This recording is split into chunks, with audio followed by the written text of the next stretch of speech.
Thank you, Dr. Kehoe, and thanks, Neil, for inviting me to present today. What I'm going to talk to you today, a little bit of background on what AVAC does and where AVAC fits within the funding continuum of Alberta, and what companies can look forward to in terms of coming to AVAC and looking for investment dollars to move from, early stage research and moving more into a product market ready type of scenario. So what is AVAC? AVAC was started up in 1997. We're a private not-for-profit company that invests in early stage, initially agricultural technologies and opportunities, moving from early stage to market ready or institutional investment ready companies. We supported the value-added component of the agriculture industry, and about 5 years ago expanded into information technology, industrial technologies, and other life sciences. So our record to date, we've invested in over 120 different opportunities in Alberta. 57 of those have reached the market with commercial sales, and a current active portfolio of about 60 companies now since this was put together. Companies that we've invested in have contributed annually to $50 million in annual payroll. And then also there's a fund-to-fund component of AVAC as well that's invested $37 million. Those funds have invested $37 million into Alberta companies to date from our fund-to-fund component of AVAC. Some of the things that we look at when we're looking at early stage investments are stage of development, where's the technology or the opportunity at in terms of, is it prototype, is it market ready, external validation, technically and both from a market standpoint as far as who's interested in this and why would we be interested. Looking at the market, management, that's the #1 priority in a lot of the companies that we look at. The business plan and financial models, regulatory aspects, IP, and then kind of revisiting the growth continuum as far as where the company's at and where it needs to get to. So this is a slide right now, actually from 2008-2009, shows the landscape of funding opportunities within Alberta, and it goes from discovery stage to applied research, early stage, pre-commercialization, startup stage, and then to profit and growth stage. And so note this is only in what's available in Alberta. It doesn't take into account federal funding and so forth. So this is what the landscape looks like in Alberta. And you can see where AVAC, the direct pre-commercial funds where we sit, it's affectionately known as the Valley of Death, where there's limited dollars for all these research and early stage opportunities that come through.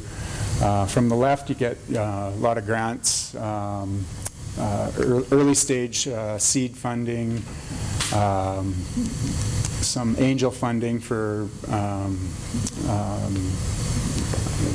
love money and so forth. And then when AVAC gets in, again, looking at prototype stage, early commercialization, and then getting that to market or to follow on financing from more traditional lenders. So the first thing we look at is, it's more of a criteria stage of development. Looking at proof of concept, prototype, market ready. Typically where AVAC is looking at is around the prototype to market ready stage. The company hasn't quite entered the market yet, but has a viable product that has been validated and looking to either develop it look at product development and into a market ready product, or that product is there and ready to launch into commercial, into the market. What this assessing what stage the company is really affects what the development plan is going to be going forward. And investors are looking, when they invest money into a company, what are the dollars going to be used for, and is that going to have enough gas in the tank to get to where you want to go? Typical ancient BC proverb, typically when you're looking at a plan, it's going to be 2 times the time and 2 times the cost. So it's usually takes a lot more gas than what you need, what you initially think. So external validation, other than you, who cares about your opportunity? A couple things that we look at: technical validation can be confirmed by industry experts. If it can't, during our due diligence, we'll engage industry experts both from a technical side and a market validation side, and to determine if the product or technology is feasible to carry forward. So market validation, is it confirmed by the market or industry thought leaders? Also investors. There was the case with was it Delta T, where you get buy-in from farmers. So yeah, there's a confirmed need there that's evident. And so those are some of the things that we look for in terms of validation from third parties. Going to the market, again, that acceptance level, is there a demonstrated need? It's a lot tougher to educate the market than it is to plan for the market. And so are you pushing a rope, market push or pull? It's definitely looking for that pull from the market. Definitely makes it easy to easier to get it there. In part of our due diligence, this is evidenced by existing customers. There's a solid sales pipeline that kind of looks at, flows into your cash flow, into your revenue projections.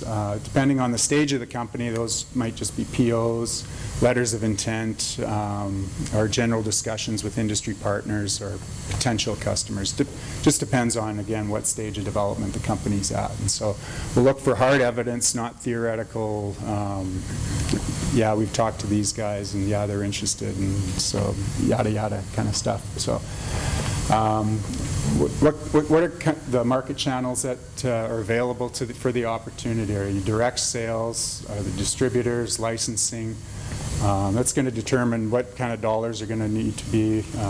Look at the cost compared to the benefit. Looking at customer access. It's difficult if you work with a distributor who's got channels within to those customers, and it's maybe easier for you to go that route rather than the direct sales route. So, looking at the competition number, are there a lot of players? Is there a lot of smaller players, or is the industry dominated by a few large players? And how are you differentiated from your competition? What's going to set you apart? And so that value proposition is what's key to getting that investor interest. So again, back to management, and this is probably the #1 criteria of what we look at. You can get the world's best technology opportunity, and if you don't have the management horsepower to carry it through, it really doesn't do you much good. That said, so in some of the key aspects we'll look at, is this a first venture for a scientist, or an entrepreneur, or is this a serial entrepreneur where maybe an investor might have more comfort in? They know what they need to do, they've been there, done that. They know the gaps and the willingness to bring in the appropriate expertise that's going to fill in the gaps, maybe a financial or technical or market person that really understands the core of the industry that you're going to be in. Are they coachable? Willingness to take advice from investors, from advisory boards, from scientific boards, from board of directors. We'll look at governance and accountability. 2 minutes? Oh, okay. So board of directors, they should provide insight and expertise, hold management accountable as well, do what they say they're going to do. Look at the evolution of who you want to bring in and when. So, business plan, it's time dependent. It flows with, again, the stage of the opportunity. And that's going to change over that timeline as far as that funding continuum that we looked at before. Financial forecasts, this is key to the business plan. A lot of people just tack it on the end as financials and don't really put a lot of thought into it. This is huge. in the investment world when you're getting into, even for us and follow-on investment, is the rigor of a robust financial model. You want detailed assumptions. Anything that, and the verbiage of the business plan has to relate to the financial forecast. The sensitivity analysis, price, timing, volume, all those can affect, and you need to be able to play around with those assumptions. So, regulatory, know the requirements, the costs, timelines for approval, engage the appropriate experts. We had one company here that was a good indicator of that. Use them. Time is money. And also regulatory provides opportunities, as the soil remediation or the erosion company.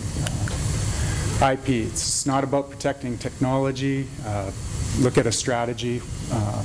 Look at freedom to operate. What's the landscape look out there? Can you actually get into that marketplace if you're blocked out by other competitors and so forth?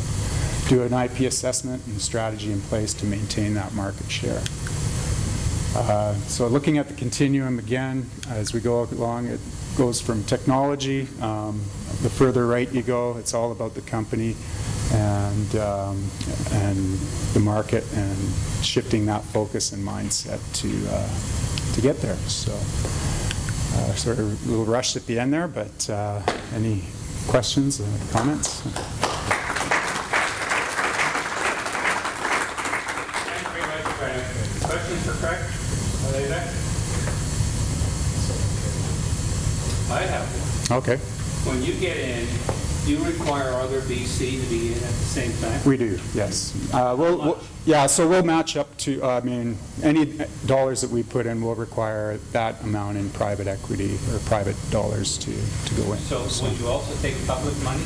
Well, as part of the overall project, we'll match up to half of the overall project, but that would be a maximum. But we'll go in as much as the highest as much private equity that comes in, or secured dollars in terms of loans and so forth. So other public dollars can contribute to the project, of course. But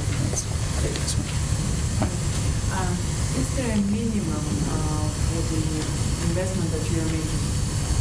Not really, no. I mean, we've invested from $100,000 up to, I mean, $3, $4, $5 million into single opportunities. So would it be correct to say that 100,000 is your minimum? No, we do have one program that's an idea builder that's $25,000 to do maybe some market research or an IP assessment or something like that as well. So yeah.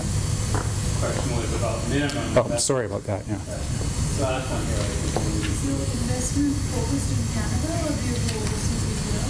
Okay, the question is our investment focused in Canada or do we go elsewhere? Actually, our investment focus is on Alberta companies and Alberta opportunities. And so that's